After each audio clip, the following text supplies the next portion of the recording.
ਵਾਹਿਗੁਰੂ ਜੀ ਕਾ ਖਾਲਸਾ ਵਾਹਿਗੁਰੂ ਜੀ ਕੀ ਫਤਿਹ। ਗੁਰੂ ਪਿਆਰੀ ਗੁਰੂ ਸਵਾਰੀ ਪਰਮ ਸਤਿਕਾਰਯੋਗ ਸਾਧ ਸੰਗਤ ਜੀਓ, ਅੱਜ ਦਾ ਸੰਤ ਮਹਾਂਪੁਰਖ ਬਾਬਾ ਮਹਾ ਹਰਨਾਮ ਸਿੰਘ ਜੀ ਦੇ ਚੱਲ ਰਹੀ ਜੀਵਨ ਦੀ ਲੜੀਵਾਰ ਪ੍ਰਸੰਗ ਕਥਾ ਦੇ ਤਹਿਤ ਉਹਨਾਂ ਦੇ ਅਗਲੇ ਜੀਵਨ ਦਰਸ਼ਨਾਂ ਦੀ ਜੋ ਕੜੀ ਆ ਦਾਸ ਆਪ ਸਾਰੀਆਂ ਸੰਗਤਾਂ ਨਾਲ ਸਾਂਝਾ ਕਰਦਾ ਹੈਗਾ।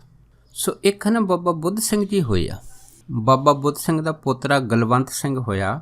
ਇਹ ਜਦ ਗਲਵੰਤ ਸਿੰਘ ਛੋਟਾ ਹੁੰਦਾ ਬੜਾ ਬਿਮਾਰ ਸੀਗਾ ਅਤੇ ਕਈਆਂ ਵੈਦਾਂ ਹਕੀਮਾਂ ਤੋਂ ਇਹਦਾ ਇਲਾਜ ਕਰਾਇਆ, ਪਰ ਇਹਨੂੰ ਆਰਾਮ ਨਹੀਂ ਆਇਆ। ਅਤੇ ਇੱਕ ਦਿਨ ਬਾਬਾ ਬੁੱਧ ਸਿੰਘ ਅਤੇ ਇਹਦੀ ਘਰਵਾਲੀ ਸ਼ਾਮ ਕੌਰ ਦੋਨਾਂ ਨੇ ਗਲਵੰਤ ਸਿੰਘ ਨੂੰ ਚੱਕ ਕੇ ਟਿੱਲੇ ਦੇ ਉੱਪਰ ਮਹਾਂਪੁਰਖਾਂ ਦੇ ਚਰਨਾਂ ਵਿੱਚ ਲਿਆਉਣ ਦਾ ਜਿਹੜਾ ਸੀਗਾ ਉਹ ਵਚਨ ਕੀਤਾ। ਸੋ ਉੱਥੇ ਟਿੱਲੇ 'ਤੇ ਲੈ ਕੇ ਆਏ। ਜਦ ਮਹਾਂਪੁਰਖਾਂ ਦੇ ਟਿੱਲੇ 'ਤੇ ਲੈ ਕੇ ਆਏ ਅਤੇ ਬਾਬਾ ਜੀ ਨੂੰ ਆਖਿਆ ਕਿ ਇਹ ਜਿਹੜਾ ਸਾਡਾ ਪੋਤਰਾ ਹੈਗਾ 1 ਸਾਲ ਹੋ ਗਿਆ, ਕਿਸੇ ਵੀ ਦਵਾ ਦਾਰੂ ਨਾਲ ਆਰਾਮ ਨਹੀਂ ਆਉਂਦਾ। ਫਿਰ ਬਾਬਾ ਮਹਾਨਾਮ ਸੋਹਣਾ ਨੇ ਇਸ ਗਲਵੰਤ ਸਿੰਘ ਵੱਲ ਤਾਂ ਦੇਖ ਕੇ ਕਿਹਾ, ਕਹਿੰਦੇ ਇਸ ਤਰ੍ਹਾਂ ਕਰੋ, ਜਦੋਂ ਸੰਤ ਬਹਾਲ ਸਿੰਘ ਜੀ ਆਉਣਗੇ ਤੁਸੀਂ ਇਹਨਾਂ ਨੂੰ ਸੰਤ ਬਹਾਲ ਸੋਹਣਾ ਦੇ ਚਰਨਾਂ 'ਚ ਰੱਖ ਦਿਓ, ਕਿਉਂਕਿ ਸੰਤ ਬਹਾਲ ਸਿੰਘ ਜਿਹੜੇ ਮਹਾਂਪੁਰਖ ਸੀਗੇ ਇਹ ਤਕਰੀਬਨ ਹਫ਼ਤੇ ਬਾਅਦ ਜ਼ਰੂਰ ਮਹਾਂਪੁਰਖਾਂ ਦੇ ਦਰਸ਼ਨ ਕਰਨ ਆਉਂਦੇ ਸੀਗੇ। ਫਿਰ ਜਦੋਂ ਸੰਤ ਬਹਾਲ ਸਿੰਘ ਜੀ ਆਏ, ਇਹ ਦੋਨੇ ਜਾਣੇ ਬਾਬਾ ਬੁੱਧ ਸਿੰਘ ਅਤੇ ਮਾਈ ਸ਼ਾਮ ਕੌਰ ਦੋਨੇ ਜਣੇ ਗਏ। ਇਹਨਾਂ ਨੇ ਜਾ ਕੇ ਗਲਵੰਤ ਸਿੰਘ ਨੂੰ ਬਾਬਾ ਬਿਹਾਲ ਸਿੰਘ ਦੇ ਚਰਨਾਂ 'ਤੇ ਲਟਾਤਾ। ਜਦ ਲਟਾਤਾ ਤਾਂ ਫਿਰ ਬਾਬਾ ਬਿਹਾਲ ਸਿੰਘ ਨੇ ਪੁੱਛਿਆ, ਕਹਿੰਦੇ ਵੀ ਇਹ ਕੀ?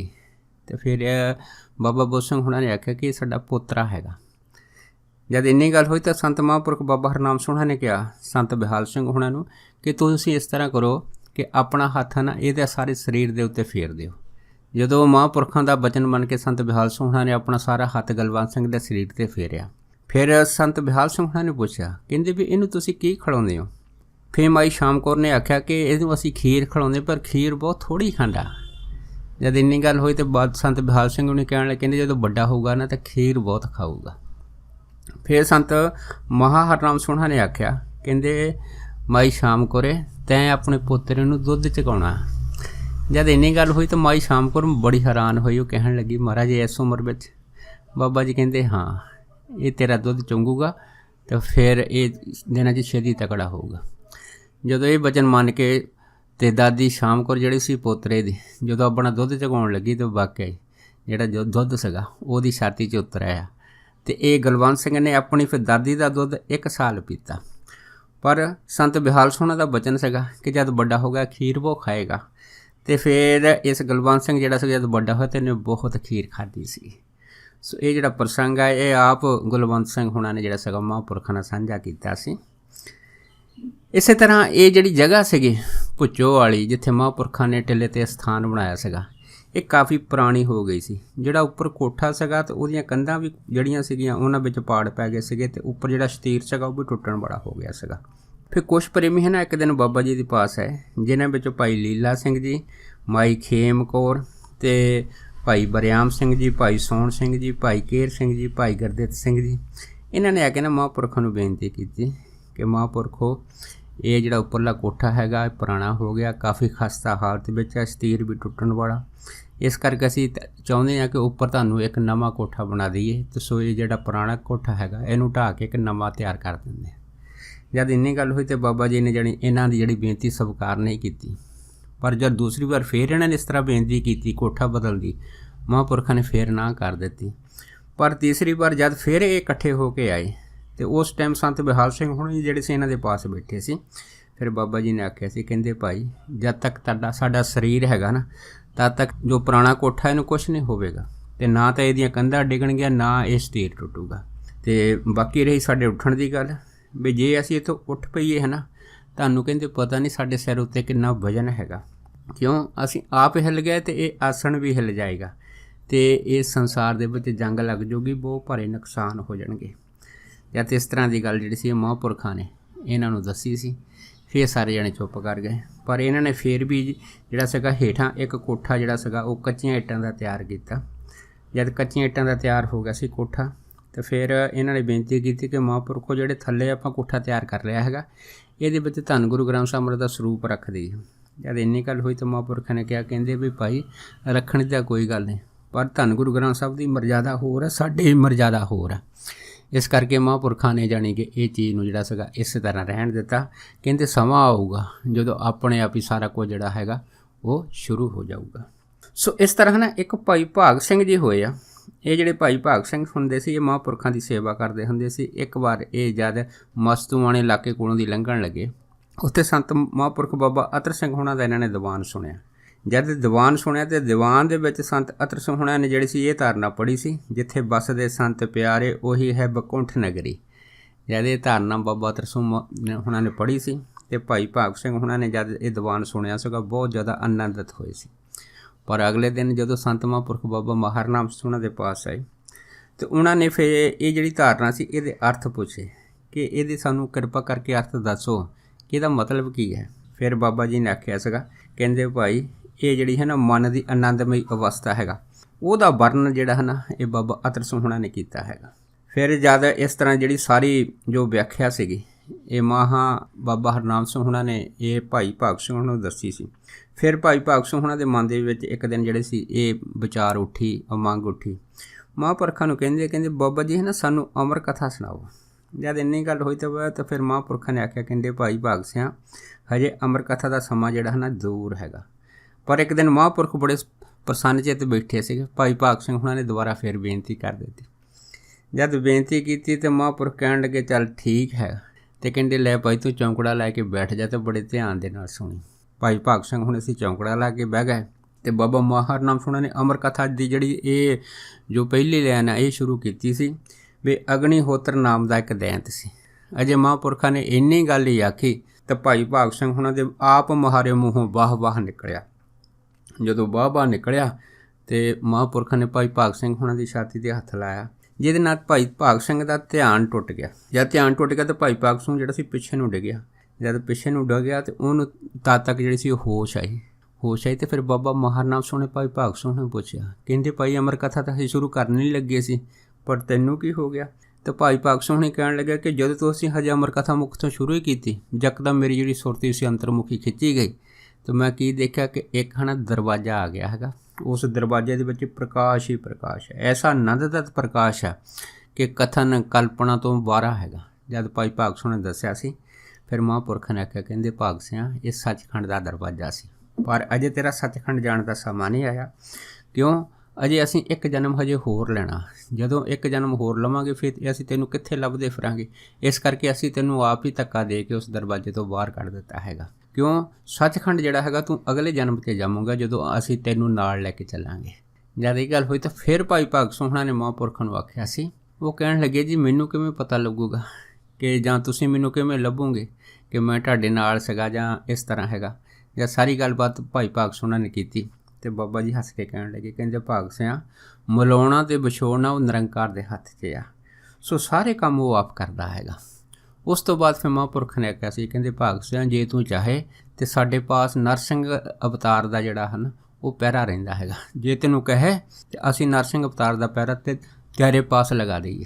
ਜਦ ਇੰਨੀ ਗੱਲ ਹੋਈ ਫਿਰ ਭਾਈ ਭਾਗ ਸਿੰਘ ਕਹਿਣ ਲੱਗੇ, ਕਹਿੰਦੇ ਮਹਾਂਪੁਰਖੋ ਨਰਸਿੰਘ ਹੋਣਾ ਦਾ ਜਿਹੜਾ ਤੇਜ ਤਪ ਆ ਉਹ ਮੈਂ ਝੱਲ ਨਹੀਂ ਸਕਦਾ, ਇਸ ਕਰਕੇ ਤੁਸੀਂ ਇਹਨਾਂ ਦਾ ਜਿਹੜਾ ਪਹਿਰਾ ਹੈਗਾ ਜੋ ਸਰੂਪ ਆ ਤੁਸੀਂ ਆਪਣੇ ਪਾਸ ਰੱਖੋ, ਬਸ ਮੈਨੂੰ ਕੇਵਲ ਤੇ ਕੇਵਲ ਆਪਣੇ ਚਰਨਾਂ ਦੀ ਸੇਵਾ ਬਖਸ਼ੋ। ਸੋ ਇਸ ਤਰ੍ਹਾਂ ਨਾ ਇੱਕ ਮੁਨਸ਼ੀ ਜਿਹੜੇ ਗੁਰਦਿੱਤ ਸਿੰਘ ਸੀ, ਇਹ ਜਿਹੜੇ ਗੁਰਦਿੱਤ ਸਿੰਘ ਸੀਗੇ ਇਹਨਾਂ ਨੇ ਇੱਕ ਵਾਰੀ ਜਿਹੜੀ ਸੀ ਪ੍ਰੇਰਨਾ ਕੀਤੀ। ਮਹਾਰਾਣੀ ਜਿਹੜੀ ਦਲੀਪ ਕੌਰ ਸੀ, ਮਹਾਰਾਜਾ ਪਟਿਆਲੇ ਭੁਪਿੰਦਰ ਸਿੰਘ ਦੀ ਘਰ ਵਾਲੀ, ਇਹਨਾਂ ਨੂੰ ਬਾਬਾ ਮਹਾਰਾਮ ਸਿੰਘ ਦੀ ਜਿਹੜੀ ਸੀ ਉਹ ਉਸਤਤੀ ਸੁਣਾਈ। ਜਦ ਵਡਿਆਈ ਦੱਸੀ ਤੇ ਮਹਾਰਾਣੀ ਦਲੀਪ ਕੌਰ ਮਹਾਂਪੁਰਖਾਂ ਦੇ ਪਾਸ ਆਪ ਟਿੱਲੇ 'ਤੇ ਆਈ। ਜਦ ਟਿੱਲੇ 'ਤੇ ਆਈ ਤੇ ਮਹਾਂਪੁਰਖਾਂ ਦਾ ਪ੍ਰਤਾਪ ਦੇਖ ਕੇ ਮਾਈ ਜਿਹੜੀ ਸੀਗੀ ਉਹ ਇੰਨੀ ਨਿਹਾਲ ਹੋਈ ਦਲੀਪ ਕੌਰ ਕਿ ਇਹ ਵਾਰ-ਵਾਰ ਟਿੱਲੇ 'ਤੇ ਆਉਣਾ ਸ਼ੁਰੂ ਕਰ ਦਿੱਤਾ। ਜਦ ਦਰਸ਼ਨਾਂ ਲਈ ਆਉਣਾ ਸ਼ੁਰੂ ਕਰ ਦਿੱਤਾ, ਇਹ ਗੱਲ ਜਦੋਂ ਮਹਾਰਾਜਾ ਭੁਪਿੰਦਰ ਸਿੰਘ ਨੂੰ ਪਤਾ ਲੱਗੀ, ਭੁਪਿੰਦਰ ਸਿੰਘ ਦੇ ਮਨ ਦੇ ਵਿੱਚ ਆਇਆ ਵੀ ਹੋਵੇ ਨਾ ਹੋਵੇ ਬਾਬਾ ਮਹਾਰਾਮ ਸਿੰਘ ਦੀ ਪਹਿਲਾਂ ਪਰਖ ਲਈਏ। ਦੇਖੋ ਕਲਯੁਗ ਜਿਹੜੇ ਰਾਜੇ ਆ ਉਹ ਵੀ ਮਹਾਂਪੁਰਖਾਂ ਦੀ ਪਰਖ ਲੈਣੀ ਸ਼ੁਰੂ ਕਰ ਦਿੰਦੇ ਆ। ਖੈਰ ਉਸਨੇ ਕੀ ਕੀਤਾ ਕਿ ਕੁਛ ਗੋਲੀਆਂ ਬਿਲਕੁਲ ਸੁੰਦਰ ਸਜਾ ਬਜਾ ਕੇ ਮਹਾਂਪੁਰਖਾਂ ਦੇ ਪਾਸ ਭੇਜ ਦਿੱਤੀਆਂ। ਜਦੋਂ ਗੋਲੀਆਂ ਜਿਹੜੀਆਂ ਸੀ ਬਾਬਾ ਮਹਾਰਾਮ ਸਿੰਘ ਦੇ ਪਾਸ ਪੁੱਜੀਆਂ ਤੇ ਬਾਬਾ ਮਹਾਰਾਮ ਸਿੰਘ ਨੇ ਜਿਹੜੀ ਸੀ ਉਹ ਇਹਨਾਂ ਨੂੰ ਦੇਖ ਕੇ ਇਹਨਾਂ ਦੇ ਮਨ ਦੀ ਜੋ ਵੀ ਜਿਹੜੀ ਮੰਦ ਵਾਸ਼ਨਾ ਸੀਗੀ ਉਹ ਖੋਲ੍ਹ ਕੇ ਇਹਨਾਂ ਦੇ ਸਾਹਮਣੇ ਰੱਖ ਦਿੱਤੀ। ਇਹ ਸਾਰੀਆਂ ਗੋਲੀਆਂ ਮਨ ਹੀ ਮਨ ਬੜੀਆਂ ਸ਼ਰਮਿੰਦੀਆਂ ਹੋਈਆਂ ਤੇ ਖਿਮਾ ਜਾਚਨਾ ਮੰਗੇ। ਇਹ ਫਿਰ ਦੁਬਾਰਾ ਜਿਹੜੀ ਸੀ ਉਹ ਪਟਿਆਲੇ ਚਲੀਆਂ ਗਈਆਂ। ਜਦ ਚਲੀਆਂ ਗਈਆਂ ਤਾਂ ਇਹਨਾਂ ਨੇ ਸਾਰੀ ਖਬਰ ਜਿਹੜੀ ਸੀ ਇਹ ਮਹਾਰਾਜਾ ਭੁਪਿੰਦਰ ਸਿੰਘ ਹੋਣਾ ਨੂੰ ਦੱਸੀ। ਜਦ ਭੁਪਿੰਦਰ ਸਿੰਘ ਦੱਸੀ ਤਾਂ ਮਹਾਰਾਜਾ ਭੁਪਿੰਦਰ ਸਿੰਘ ਜਿਹੜੇ ਸੀਗੇ ਉਹ ਚੁੱਪ ਕਰ ਗਏ। ਪਰ ਮਹਾਰਾਣੀ ਜਿਹੜੀ ਦਲੀਪ ਕੌਰ ਸੀ, ਇਹ ਮਹਾਂਪੁਰਖਾਂ ਦੀ ਜਿਹੜੀ ਸੀਗੀ ਉਹ ਸੇਵਾ ਸੰਗਤ ਦਰਸ਼ਨਾਂ ਵਾਸਤੇ ਆਉਂਦੀ ਰਹੀ। ਇੱਕ ਦਿਨ ਇਹਨੇ ਇੱਛਾ ਕੀਤੀ ਮਹਾਂਪੁਰਖਾਂ ਦੇ ਪਾਸ, ਕਹਿੰਦੀ ਮਹਾਂਪੁਰਖੋ ਮੈਂ ਆਪ ਜੀ ਦੇ ਪਾਸ ਕੁਛ ਸਮਾਂ ਰੋਕ ਕੇ ਸੇਵਾ ਕਰਨੀ ਹੈ। ਜਦ ਇੰਨੀ ਗੱਲ ਹੋਈ ਤਾਂ ਬਾਬਾ ਮਾਰ ਨਾਮ ਸੁਣ ਕਹਿੰਦੇ ਭਾਈ ਇਹ ਸੇਵਾ ਜਿਹੜੀ ਹੈ ਉਹ ਗਰੀਬ ਸਿੱਖ ਸੰਗਤ ਵਾਸਤੇ ਆ। ਤੁਸੀਂ ਤਾਂ ਆਪ ਰਾਣੀ ਹੋ, ਤੁਹਾਡੇ ਵਾਸਤੇ ਤੁਹਾਡਾ ਜਿਹੜਾ ਪਿਛਲਾ ਤਪ ਬੜਾ ਤੇਜ਼ ਹੈਗਾ, ਪਰ ਇਸ ਤੇਜ਼ ਤਪ ਕਰਕੇ ਅਸੀਂ ਤੁਹਾਨੂੰ ਸੇਵਾ ਨਹੀਂ ਦੇ ਸਕਦੇ, ਕਿਉਂਕਿ ਅਗਰ ਅਸੀਂ ਤੁਹਾਨੂੰ ਕੋਈ ਸੇਵਾ ਵੀ ਦੇਵਾਂਗੇ ਜਦ ਸਮਾਂ ਆਊਗਾ ਫਿਰ ਤੁਹਾਡੇ ਨਾਲ ਇਹ ਗੱਲਬਾਤ ਕੀਤੀ ਜਾਊਗੀ। ਜਦ ਇਹ ਗੱਲ ਹੋਈ ਸੀ ਫਿਰ ਜਿਹੜੀ ਮਹਾਰਾਣੀ ਦਲੀਪ ਕੌਰ ਸੀਗੀ, ਇਹ ਮਹਾਂਪੁਰਖਾਂ ਦਾ ਇਹ ਬਚਨ ਸੁਣ ਕੇ ਚੁੱਪ ਕਰ ਗਏ। ਪਰ ਫਿਰ ਵੀ ਜਦ ਇਹਨਾਂ ਨੂੰ ਕਿਤੇ ਮੌਕਾ ਸਮਾਂ ਮਿਲਦਾ ਇਹ ਟਿੱਲੇ 'ਤੇ ਜ਼ਰੂਰ ਆਉਂਦੇ ਅਤੇ ਮਹਾਂਪੁਰਖਾਂ ਦੇ ਦਰਸ਼ਨ ਕਰਕੇ ਵਾਪਸ ਮੁੜਦੇ। ਸੋ ਇੱਕ ਜਿਹੜੇ ਭਾਈ ਗੁਰਦਿੱਤ ਸਿੰਘ ਜੀ ਮੁਨਸ਼ੀ ਹੋਏ ਆ, ਇਹਨਾਂ ਦੀ ਜਿਹੜੀ ਹੈ ਨਾ ਘਰਵਾਲੀ ਸੀ, ਇਹਨਾਂ ਦੀ ਘਰਵਾਲੀ ਦਾ ਇੱਕ ਭਤੀਜਾ ਸੀਗਾ, ਅਤੇ ਇਹ ਜਿਹੜੇ ਸੀਗੇ ਮੁਨਸ਼ੀ ਇਹ ਅਤੇ ਮਾਈ ਤੁਲਸਾ ਭਾਈ ਨਿਰੰਜਨ ਸਿੰਘ ਇਹ ਇੱਕ ਵਾਰੀ ਮਹਾਂਪੁਰਖਾਂ ਦੇ ਪਾਸੇ ਬੇਨਤੀ ਕਰਨ ਆਏ। ਇਹਨਾਂ ਨੇ ਬੇਨਤੀ ਕੀਤੀ ਕਿ ਜਿਹੜਾ ਮੇਰਾ ਵੱਡਾ ਭਰਾ ਉਹਦੇ 2 ਲੜਕੇ ਹੋਏ ਆ, ਲੇਕਿਨ ਜਦੋਂ ਲੜਕੇ ਉਹ ਦੋਨੇ ਜਿਹੜੇ ਹੈ ਨਾ ਉਹ ਮਰ ਜਾਂਦੇ ਆ, ਉਹ ਸੰਸਾਰ ਦੇ ਵਿੱਚ ਪੂਰੇ ਨਹੀਂ ਉਤਰਦੇ। ਜਦ ਇੰਨੀ ਗੱਲ ਹੋਈ ਤਾਂ ਮਹਾਂਪੁਰਖਾਂ ਨੇ ਫਿਰ ਇਹਨਾਂ ਨੂੰ ਬਚਨ ਕੀਤਾ ਸੀ, ਕਹਿੰਦੇ ਭਾਈ ਹੁਣ ਜਿਹੜੇ ਤੇਰੇ 2 ਲੜਕੇ ਹੋਣਗੇ ਉਹ ਸੰਸਾਰ ਦੇ ਵਿੱਚ ਪੂਰੇ ਉਤਰਨਗੇ। ਸੋ ਜਦ ਮਹਾਂਪੁਰਖਾਂ ਨੇ ਬਚਨ ਕੀਤਾ ਸੋ ਇਹਨਾਂ ਦੇ ਫਿਰ ਘਰ 2 ਲੜਕੇ ਹੋਏ ਸੀ, ਇੱਕ ਦਾ ਨਾਂ ਸੀ ਗੁਰਵਿੰਦਰ ਸਿੰਘ ਅਤੇ ਦੂਸਰੇ ਦਾ ਨਾਂ ਸੀ ਨਾਨਕ ਸਿੰਘ। ਸੋ ਅੱਜ ਕੱਲ੍ਹ ਇਹ ਜਿਹੜਾ ਪਰਿਵਾਰ ਹੈ ਇਹ ਮਹਾਂਪੁਰਖਾਂ ਦੀ ਸੇਵਾ ਕਰਦਾ ਹੈਗਾ, ਅਤੇ ਇਹਨਾਂ ਦੀ ਜਿਹੜੀ ਰਿਹਾਇਸ਼ ਹੈਗੀ ਆ ਇਹ ਪਟਿਆਲੇ ਆ। ਸੋ ਇੱਕ ਨਾ ਸੇਠ ਨਾਨਕ ਚੰਦ ਹੋਇਆ, ਇਹ ਜਿਹੜਾ ਸੇਠ ਨਾਨਕ ਚੰਦ ਸੀ ਇਹ ਰਾਮਪੁਰਾ ਫੂਲ ਦਾ ਸੀਗਾ।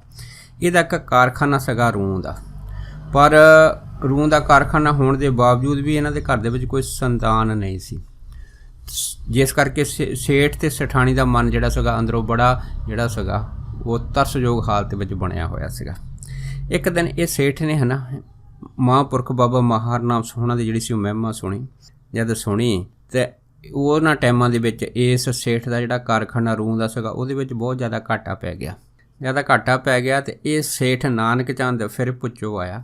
ਜਦ ਪੁੱਛੋ ਆਇਆ ਅਤੇ ਟਿੱਲੇ ਦੇ ਥੱਲੇ ਹੀ ਖੜ ਕੇ ਇੰਨੇ ਟਿੱਲੇ ਵੱਲ ਜਿੱਥੇ ਮਹਾਂਪੁਰਖਾਂ ਦਾ ਕੱਚਾ ਕੋਠਾ ਸੀਗਾ ਉੱਧਰ ਨੂੰ ਜਿਹੜੇ ਹੱਥ ਜੋੜ ਕੇ ਬੇਨਤੀ ਕੀਤੀ ਕਿ ਅਗਰ ਮੇਰਾ ਘਾਟਾ ਪੂਰਾ ਹੋ ਜਾਵੇ ਅਤੇ ਮੈਂ ਇਸ ਕੱਚੇ ਕੋਠੜੀ ਦੀ ਜਗ੍ਹਾ 5000 ਇੱਟਾਂ ਜਿਹੜੀਆਂ ਉਹ ਪੱਕੀਆਂ ਸੁਟਾ ਕੇ ਅਤੇ ਪੱਕਾ ਕੋਠਾ ਤਿਆਰ ਕਰ ਦੂੰਗਾ।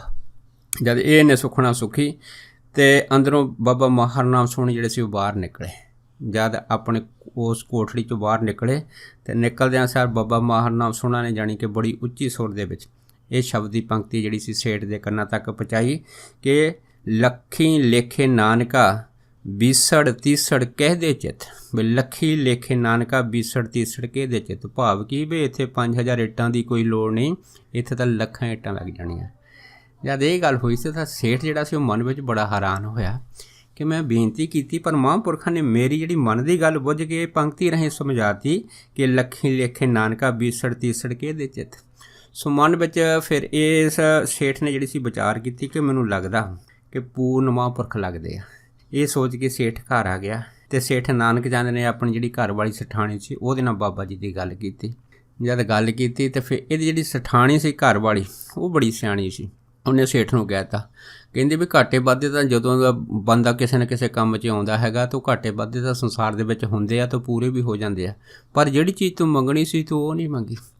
ਜਦ ਇੰਨੀ ਗੱਲ ਹੋਈ ਤਾਂ ਉਹ ਸੇਠ ਜਿਹੜਾ ਸੀ ਚੁੱਪ ਕਰਿਆ। ਕਹਿਣ ਲੱਗਾ ਵੀ ਕੀ ਮੰਗਣ ਵਾਲਾ? ਉਹ ਕਹਿਣ ਲੱਗੀ ਸਾਡਾ ਘਰ ਸੁੰਨਾ ਪਿਆ ਹੈਗਾ, ਇੰਨਾ ਕਾਰੋਬਾਰ, ਇੰਨਾ ਪੈਸਾ, ਧਨ ਦੌਲਤ, ਨੌਕਰ ਚਾਕਰ, ਕੀ ਕਰਨੇ ਆ ਅਗਰ ਪਿੱਛੇ ਵਾਰਸ ਨਹੀਂ ਹੋਊਗਾ। ਸੋ ਇਹ ਦੋਨਾਂ ਨੇ ਵਿਚਾਰ ਕੀਤੀ ਕਿ ਅਸੀਂ ਹੈ ਨਾ ਸਵੇਰੇ ਜਾ ਕੇ ਮਹਾਂਪੁਰਖਾਂ ਦੇ ਪਾਸ ਪੁੱਤਰ ਦੀ ਦਾਤ ਪ੍ਰਾਪਤ ਕਰਨ ਵਾਸਤੇ ਜਾਵਾਂਗੇ। ਸੋ ਅਗਲੇ ਦਿਨ ਸੇਠ ਨਾਨਕ ਚੰਦ ਅਤੇ ਇਹਦੀ ਘਰਵਾਲੀ ਜਿਹੜੀ ਸੀ ਇਹ ਪੁੱਛੋ ਮਹਾਂਪੁਰਖਾਂ ਦੇ ਟਿੱਲੇ 'ਤੇ ਪਹੁੰਚੀ। ਜਦ ਟਿੱਲੇ 'ਤੇ ਪਹੁੰਚੇ ਇਹਨਾਂ ਨੇ ਸੇਵਾਦਾਰ ਨੂੰ ਜਿਹੜੀ ਸੀ ਉਹ ਬਾਬਾ ਜੀ ਦੇ ਦਰਸ਼ਨਾਂ ਦੀ ਮੰਗ ਕੀਤੀ ਅਤੇ ਸੇਵਾਦਾਰ ਜੀ ਜਿਹੜੇ ਜਦ ਅੰਦਰ ਗਏ ਅਤੇ ਮਹਾਂਪੁਰਖ ਕਹਿਣ ਲੱਗੇ ਠੀਕ ਹੈ ਦੋਨਾਂ ਨੂੰ ਉੱਤੇ ਭੇਜ ਦਿਓ।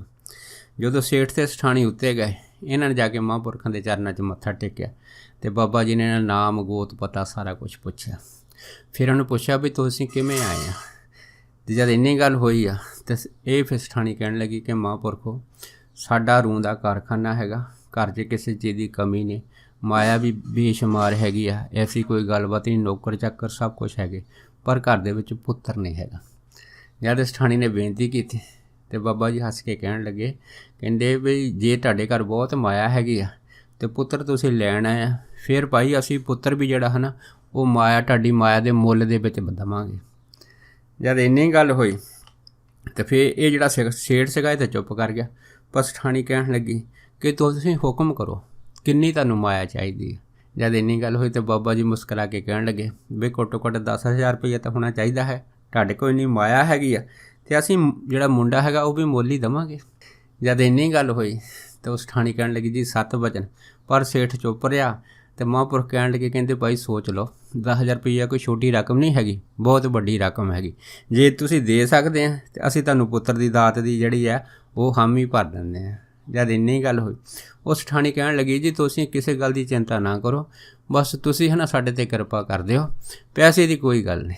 ਜਦ ਇੰਨੀ ਗੱਲ ਹੋਈ ਤਾਂ ਮਹਾਂਪੁਰਖ ਕਹਿਣ ਲੱਗੇ ਚੱਲ ਠੀਕ ਆ, ਚੰਗਾ। ਫਿਰ ਕਹਿੰਦੇ ਸ਼ੁੱਧ ਹੈ। ਜਦੋਂ ਮਹਾਂਪੁਰਖਾਂ ਨੇ ਜਿਹੜਾ ਸੀਗਾ ਉਹਨਾਂ ਨੂੰ ਵਚਨ ਕਰ ਦਿੱਤਾ, ਬਸ ਫੇਰ ਕੀ ਸੀ, ਸਠਾਣੀ ਤਾਂ ਪ੍ਰਸੰਨ ਹੋ ਗਈ, ਸੇਠ ਵੀ ਮਨ ਹੀ ਮਨ ਬੜਾ ਪ੍ਰਸੰਨ।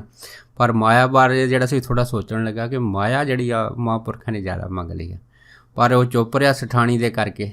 ਬਾਅਦ ਦੇ ਵਿੱਚ ਮਹਾਂਪੁਰਖਾਂ ਨੇ ਜਿਹੜੀ ਸੀ ਇਹ ਸਠਾਣੀ ਨੂੰ ਇਹ ਦੱਸਿਆ ਕਿ ਤੁਸੀਂ ਇਹ ਨਾ ਕਿਉਂ ਕਿ ਜਿਹੜਾ ਪੁੱਤਰ ਆ ਕੁਦਰਤੀ ਹੋ ਗਿਆ ਹੈਗਾ, ਅਸੀਂ ਜਿਹੜਾ ਪੁੱਤਰ ਆ ਤੁਹਾਨੂੰ ਗੁਰੂ ਨਾਨਕ ਸਾਹਿਬ ਦੀ ਜਿਹੜੇ ਘਰ ਦੇ ਵਿੱਚੋਂ ਤੁਹਾਨੂੰ ਮੰਗ ਕੇ ਦੇ ਰਹੇ ਹਾਂ। ਜਦ ਇੰਨੀ ਗੱਲ ਹੋਈ ਤਾਂ ਫਿਰ ਮਹਾਂਪੁਰਖ ਨੇ ਦੂਸਰਾ ਵਚਨ ਕੀਤਾ ਕਿ ਇਹ ਜਿਹੜਾ ਤੁਹਾਡਾ ਪੁੱਤਰ ਹੋਊਗਾ ਨਾ ਇਹਦੀ ਇੱਕ ਨਿਸ਼ਾਨੀ ਹੋਊਗੀ। ਉਹ ਨਿਸ਼ਾਨੀ ਇਹ ਹੈ ਵੀ ਇਹ ਛਾਂਗਾ ਹੋਊਗਾ। ਜਦ ਮਹਾਂਪੁਰਖਾਂ ਨੇ ਨਿਸ਼ਾਨੀ ਵੀ ਦੱਸ ਦਿੱਤੀ, ਬਸ ਫੇਰ ਕੀ ਸੀ, ਇਹ ਪਰਿਵਾਰ ਖੁਸ਼ੀ ਨਾਲ ਘਰ ਪਹੁੰਚ ਗਿਆ। ਸਾਲ ਦੇ ਅੰਦਰ ਅੰਦਰ ਇਹਨਾਂ ਦੇ ਇਹ ਜਿਹੜਾ ਸੀਗਾ ਬੜਾ ਸੁੰਦਰ ਲੜਕਾ ਇੱਕ ਹੋਇਆ। ਜਦ ਪੁੱਤਰ ਹੋਇਆ ਦੋਨੇ ਬੜੇ ਪ੍ਰਸੰਨ। 2 ਕੁ ਮਹੀਨੇ ਬਾਅਦ ਸੇਠ ਜਿਹੜਾ ਸੀਗਾ ਮਹਾਂਪੁਰਖਾਂ ਦੇ ਬਚਨਾਂ ਦੇ ਅਨੁਸਾਰ ਜਦ ਟਿੱਲੇ 'ਤੇ ਪਹੁੰਚਿਆ, ਇਹਨੇ ਬਾਬਾ ਜੀ ਦੇ ਚਰਨਾਂ ਵਿੱਚ 5,000 ਰੁਪਈਆ ਜਿਹੜਾ ਸੀ ਭੇਟਾ ਰੱਖ ਕੇ ਮੱਥਾ ਟੇਕਿਆ। ਜਦ 5,000 ਰੁਪਈਆ ਭੇਟਾ ਰੱਖ ਕੇ ਮੱਥਾ ਟੇਕਿਆ ਤਾਂ ਬਾਬਾ ਜੀ ਕਹਿਣ ਲੱਗੇ, ਕਹਿੰਦੇ ਭਾਈ ਗੱਲ ਤਾਂ 10,000 ਦੀ ਕੀਤੀ ਸੀ, ਤੂੰ 5,000 ਰੱਖਦਾ ਹੈਗਾ। ਜਦ ਇੰਨੀ ਗੱਲ ਹੋਈ ਤਾਂ ਸੇਠ ਹੱਥ ਜੋੜ ਕੇ ਕਹਿਣ ਲੱਗਾ, ਕਹਿੰਦਾ ਮਹਾਂਪੁਰਖੋ ਐਤਕੀ ਰੂੰ ਦੇ ਕਾਰਖਾਨੇ ਵਿੱਚ ਮੈਨੂੰ ਬਹੁਤ ਘਾਟਾ ਪੈ ਗਿਆ, ਇਸ ਕਰਕੇ ਤੁਸੀਂ 5,000 ਹੀ ਮਨਜ਼ੂਰ ਕਰੋ। ਜਦ ਇਹ ਗੱਲ ਹੋਈ ਤੇ ਬਾਬਾ ਜੀ ਚੁੱਪ ਕਰ ਗਏ। ਇਹ ਕਹਿ ਕੇ ਜਿਹੜਾ ਸੇਠ ਸੀ ਉਹ ਤਾਂ ਚਲਾ ਗਿਆ। ਫਿਰ ਬਾਬਾ ਜੀ ਨੇ ਆਪਣੇ ਇੱਕ ਸੇਵਕ ਜਿਹਦਾ ਨਾਂ ਸੀ ਭਾਈ ਲੀਲਾ ਸਿੰਘ, ਉਹਨੂੰ ਆਵਾਜ਼ ਮਾਰੀ। ਜਦ ਉਹਨੂੰ ਆਵਾਜ਼ ਮਾਰੀ ਤੇ ਮਹਾਂਪੁਰਖ ਕਹਿਣ ਲੱਗੇ, ਕਹਿੰਦੇ ਭਾਈ ਆਹ ਲੈ ਜਿਹੜਾ 5,000 ਰੁਪਈਆ ਸੇਠ ਨੇ ਦਿੱਤਾ ਅਤੇ ਆਪਣੇ ਕੋਲੋਂ 5 ਰੁਪਈਏ ਹੋਰ ਵਿਆਜ ਜੋੜ ਕੇ ਜਾ ਕੇ ਸੇਠ ਨੂੰ ਜਿਹੜਾ ਹੈ ਨਾ ਇਹ ਪੈਸਾ ਉਹਦੇ ਘਰ ਦੇ ਕੇ ਆਏ। ਜਦ ਇੰਨੀ ਗੱਲ ਹੋਈ ਤਾਂ ਭਾਈ ਲੀਲਾ ਸਿੰਘ ਨੇ ਉਹ 5,000 ਰੁਪਈਆ ਜਿਹੜਾ ਦਿੱਤਾ ਸੇਠ ਦਾ ਸੀਗਾ ਉਹ ਲੈ ਲਿਆ ਅਤੇ ਨਾਲ 5 ਰੁਪਈਏ ਵਿਆਜ ਜੋੜ ਕੇ ਅਤੇ ਰਾਮਪੁਰਾ ਫੂਲ ਜਿਹੜੇ ਸੀ ਇਹਨਾਂ ਦੇ ਘਰ ਪਹੁੰਚਾ।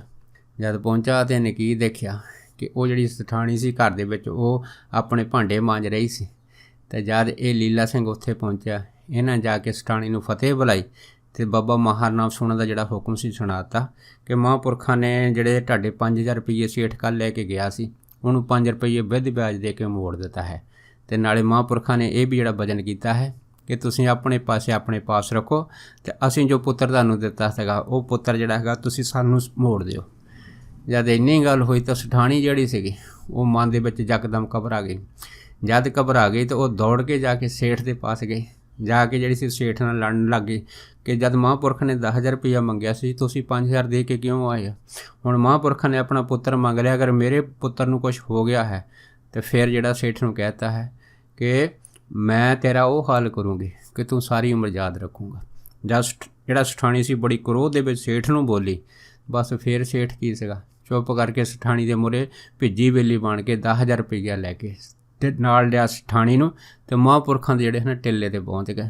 ਜਦ ਟਿੱਲੇ 'ਤੇ ਪਹੁੰਚੇ ਇੱਥੇ ਮਹਾਂਪੁਰਖਾਂ ਨੂੰ ਮੱਥਾ ਟੇਕਿਆ ਅਤੇ ਉੱਥੇ ਮਹਾਂਪੁਰਖਾਂ ਦੇ ਚਰਨਾਂ ਵਿੱਚ 10,000 ਰੁਪਈਆ ਭੇਟਾ ਰੱਖ ਕੇ ਜਦ ਉਹਨਾਂ ਨੇ ਬੇਨਤੀ ਕੀਤੀ ਅਤੇ ਖਿਮਾ ਮੰਗੀ ਕਿ ਮਹਾਂਪੁਰਖੋ ਵੀ ਅਸੀਂ ਭੁੱਲ ਗਏ ਹਾਂ, ਸਾਨੂੰ ਨਹੀਂ ਸੀ ਪਤਾ, ਬਸ ਅਸੀਂ ਇਹ ਬੇਨਤੀ ਕਰਦੇ ਕਿ ਸਾਡਾ ਪੁੱਤਰ ਠੀਕ ਰਹੇ, ਪੈਸੇ ਦੀ ਕੋਈ ਗੱਲ ਨਹੀਂ, ਅਗਰ ਹੋਰ ਵੀ ਚਾਹੀਦਾ ਹੈ ਅਤੇ ਅਸੀਂ ਤੁਹਾਨੂੰ ਪੈਸਾ ਹੋਰ ਵੀ ਦੇ ਦਿਆਂਗੇ। ਜਦ ਇੰਨੀ ਗੱਲ ਹੋਈ ਤਾਂ ਬਾਬਾ ਮਹਾਰਨਾਮ ਸਿੰਘ ਮੁਸਕਰਾ ਕੇ ਕਹਿਣ ਲੱਗੇ, ਕਹਿੰਦੇ ਸਠਾਣੀ ਪੈਸੇ ਦਾ ਅਸੀਂ ਕੀ ਕਰਨਾ ਹੈਗਾ, ਅਸੀਂ ਪੈਸੇ ਦੇ ਨਾਲ ਕੋਈ ਮਹਿਲ ਥੋੜ੍ਹੇ ਖੜ੍ਹੇ ਕਰਨੇ ਆ, ਸਾਨੂੰ ਪੈਸੇ ਦੀ ਕੋਈ ਲੋੜ ਨਹੀਂ, ਤੁਸੀਂ ਇਹ ਪੈਸਾ ਆਪਣੇ ਪਾਸ ਰੱਖੋ। ਕਿਉਂਕਿ ਤਾਂ ਉਸ ਦਿਨ ਤਾਂ ਕਹਿੰਦੇ ਅਸੀਂ ਤੁਹਾਡੀ ਸਿਰਫ ਪਰਖ ਲੈਣ ਵਾਸਤੇ ਤੁਹਾਡੇ ਕੋਲ 10,000 ਰੁਪਈਆ ਮੰਗਿਆ ਸੀਗਾ, ਬਸ ਹੁਣ ਤੁਸੀਂ ਆਪਣੇ ਪਰਖ 'ਚ ਪਾਸ ਹੋ ਗਏ ਆ, ਤੁਸੀਂ ਆਪਣਾ 10,000 ਰੁਪਈਆ ਚੱਕ ਕੇ ਆਪਣੀ ਜੇਬ 'ਚ ਪਾ ਲਓ। ਅਤੇ ਬਾਕੀ ਰਹੀ ਪੁੱਤਰ ਦੀ ਗੱਲ, ਤੁਹਾਡੇ ਪੁੱਤਰ ਨੂੰ ਕੁਛ ਨਹੀਂ ਹੋਊਗਾ, ਬੜਾ ਹੋ ਕੇ ਇਹ ਜਿਹੜਾ ਆਪਣੇ ਪਰਿਵਾਰ ਦਾ ਚੰਗਾ ਉੱਚਾ ਨਾਮ ਰੋਸ਼ਨ ਕਰੇਗਾ। ਜਦ ਮਹਾਂਪੁਰਖਾਂ ਨੇ ਬਚਨ ਕੀਤਾ, ਪਰ ਜਿਹੜੇ ਇਹ ਦੋਨੇ ਸੇਠ ਅਤੇ ਸਠਾਣੀ ਸੀ ਫੇਰ ਕੀ ਸੀ, ਫੇਰ ਤਾਂ ਇੰਨੇ ਪ੍ਰਸੰਨ ਹੋਏ, ਪਰ ਬਾਬਾ ਜੀ ਨੂੰ ਕਹਿਣ ਕਿ ਮਹਾਂਪੁਰਖੋ ਅਸੀਂ ਤੁਹਾਨੂੰ ਆਪਣਾ ਅੱਜ ਤੋਂ ਗੁਰੂ ਜਿਹੜਾ ਧਾਰਨ ਕਰ ਲਿਆ ਹੈਗਾ, ਅਤੇ ਤੁਸੀਂ ਇਹ 10,000 ਰੁਪਈਆ ਜਿਹੜਾ ਨਾ ਇਹ ਜ਼ਰੂਰ ਰੱਖੋ। ਪਰ ਮਹਾਂਪੁਰਖ ਕਹਿਣ ਲੱਗੇ, ਕਹਿੰਦੇ ਨਹੀਂ, ਅਸੀਂ ਇੱਕ ਵੀ ਪੈਸਾ ਆਪ ਦਾ ਨਹੀਂ ਰੱਖਣਾ ਹੈਗਾ। ਜਦੋਂ ਪਰ ਇਹ ਜਿਹੜੀ ਸਠਾਣੀ ਸੀ ਅਤੇ ਸੇਠ ਸੀਗਾ ਬਾਰ-ਬਾਰ ਮਹਾਂਪੁਰਖਾਂ ਨੂੰ ਬੇਨਤੀਆਂ ਕਰਨ, ਅਤੇ ਬਾਬਾ ਜੀ ਨੇ ਫਿਰ ਇਹਨਾਂ ਦੀਆਂ ਜਦੋਂ ਬਹੁਤ ਜ਼ਿਆਦਾ ਬੇਨਤੀਆਂ ਸੁਣੀਆਂ ਅਤੇ ਫਿਰ ਬਾਬਾ ਜੀ ਕਹਿਣ ਲੱਗੇ, ਕਹਿੰਦੇ ਚਲੋ ਠੀਕ ਹੈ ਭਾਈ, ਤੁਸੀਂ ਇਸ ਤਰ੍ਹਾਂ ਕਰੋ ਕਿ ਇਹ ਜਿਹੜੇ ਹੈ ਨਾ ਪੈਸੇ ਹੈਗੇ ਆ ਇਹ ਤੁਸੀਂ ਪੋਲੇ ਵਾਲੇ ਸੇਠ ਨੂੰ ਪੁੱਛੋ ਮੰਡੀ ਦੇ ਦਿਓ। ਜਦ ਇੰਨੀ ਗੱਲ ਹੋਈ ਤਾਂ ਦੋਨਾਂ ਨੇ 7 ਬਚਨ ਕਿਹਾ। ਫਿਰ ਦੋਨੋਂ ਜਣੇ ਸੀ ਪੋਲੇ ਵਾਲੇ ਸੇਠ ਦੇ ਘਰ ਗਏ। ਉਹਨੂੰ ਬਾਬਾ ਜੀ ਦੇ ਜਿਹੜੇ ਇਹ 10,000 ਰੁਪਈਏ ਸੀਗੇ ਜੋ ਮਹਾਂਪੁਰਖਾਂ ਨੇ ਸੇਠ ਨੂੰ ਭੇਜੇ ਸੀਗੇ, ਉਹਦਾ ਜੋ ਫਰਮਾਨ ਸੀਗਾ ਉਹ ਸੇਠ ਨੂੰ ਸੁਣਾਇਆ, ਅਤੇ ਸੇਠ ਨੇ 7 ਬਚਨ ਕਰਕੇ ਮਹਾਂਪੁਰਖਾਂ ਦੇ 10,000 ਰੁਪਈਏ ਜਿਹੜੇ ਸੀ ਉਹ ਫੜ ਕੇ ਆਪਣੇ ਪਾਸ ਰੱਖ ਲਏ। ਫਿਰ ਬਾਬਾ ਜੀ ਦੇ ਪਾਸ ਆਏ ਅਤੇ ਫਿਰ ਮਹਾਂਪੁਰਖਾਂ ਨੇ ਆਖਿਆ ਕਿ ਇਹ ਜਿਹੜਾ ਨਾ ਪੋਲੇ ਵਾਲਾ ਸੇਠ ਹੈਗਾ ਇਹ ਤਰਬੂਜਿਆਂ ਦੀ ਸੇਵਾ ਬਹੁਤ ਕਰਦਾ, ਬਾਕੀ ਇੱਥੇ ਜਿੰਨੀ ਵੀ ਜਿਹੜੀ ਸੇਵਾ ਹੈਗੀ ਇਹਦੀ ਸਾਰੀ ਚੱਲਦੀ ਹੈਗੀ, ਤਾਂ ਅਸੀਂ ਚਾਹੁੰਦੇ ਹਾਂ ਕਿ ਇਹਦੀਆਂ ਹੋਰ ਵੀ ਬਹੁਤ ਸਾਰੀਆਂ ਸੇਵਾਵਾਂ ਹੈਗੀਆਂ, ਅਤੇ ਇਹ ਸੇਠ ਨੂੰ ਵੀ ਜਿਹੜਾ ਸੀਗਾ ਥੋੜ੍ਹਾ ਘਾਟਾ ਪੈ ਗਿਆ ਸੀਗਾ, ਇਸ ਕਰਕੇ ਇਹਦਾ ਘਾਟਾ ਵੱਡਾ ਵੀ ਇਹਦਾ 10,000 ਰੁਪਈਏ ਦੇ ਵਿੱਚ ਪੂਰਾ ਹੋ ਜਾਊਗਾ। ਜਦ ਇੰਨੀ ਗੱਲ ਹੋਈ ਸੀ ਅਤੇ ਫਿਰ ਉਹ ਜਿਹੜਾ ਪੋਲੇ ਵਾਲਾ ਸੇਠ ਸੀ ਉਹ ਤਾਂ ਮਨ ਮਹਾਂਪੁਰਖਾਂ ਦਾ ਬੜਾ ਧੰਨਵਾਦ ਕਰਦਾ ਸੀਗਾ। ਪਰ ਦੋਨੇ ਇਹ ਜਿਹੜੇ ਸੇਠ ਸਠਾਣੀ ਸੇਠ ਨਾਨਕ ਚੰਦ ਉਹਦੀ ਘਰਵਾਲੀ ਰਾਮ ਫੂਲੇ ਵਾਲੇ ਜਿਹੜੇ ਸੀਗੇ ਇਹ ਪ੍ਰਸੰਨ ਚਿੱਤ ਹੋ ਗਏ, ਜਿਹੜੇ ਵਾਪਸ ਮੁੜੇ। ਉਸ ਤੋਂ ਬਾਅਦ ਇਹ ਮਹਾਂਪੁਰਖਾਂ ਦੇ ਪਾਸ ਆਉਂਦੇ ਰਹੇ। ਇਹਨਾਂ ਦਾ ਜਿਹੜਾ ਲੜਕਾ ਜਿਹੜਾ ਸੀਗਾ ਵੱਡਾ ਹੋਇਆ, ਅਤੇ ਇਹ ਜਿਹੜਾ ਛਾਂਗਾ ਲੜਕਾ ਸੀਗਾ ਅਤੇ ਇਹ ਸੇਠ ਰਾਮ ਸਿੰਘ ਦੇ ਨਾਮ ਦੇ ਨਾਲ ਜਿਹੜਾ ਸੀ ਇਹ ਪ੍ਰਸਿੱਧ ਹੋਇਆ ਸੀਗਾ। ਸੋ ਇਹ ਜਿਹੜਾ ਲੜਕਾ ਸੀਗਾ ਇਸ ਨੇ ਫਿਰ ਜਿਹੜਾ ਸੀ ਘਰਦਿਆਂ ਦਾ ਨਾਮ ਮਹਾਂਪੁਰਖਾਂ ਦੇ ਕਹੇ ਦੇ ਉੱਤੇ ਬੜਾ ਰੋਸ਼ਨ ਕੀਤਾ। ਸੋ ਦਾਸ ਇੰਨੇ ਹੀ ਬਚਨ ਕਰਦਾ ਹੋਇਆ ਖਿਮਾ ਦਾ ਜਾਚਕ ਹੈ ਜੀ। ਹੋਈਆਂ ਬੇਅੰਤ ਭੁੱਲਾਂ ਚੁੱਕਾਂ ਦੀ ਖਿਮਾ ਬਖਸ਼ਣੀ। ਸੋ ਫਤਿਹ ਬੁਲਾਓ। ਵਾਹਿਗੁਰੂ ਜੀ ਕਾ ਖਾਲਸਾ, ਵਾਹਿਗੁਰੂ ਜੀ ਕੀ ਫਤਿਹ।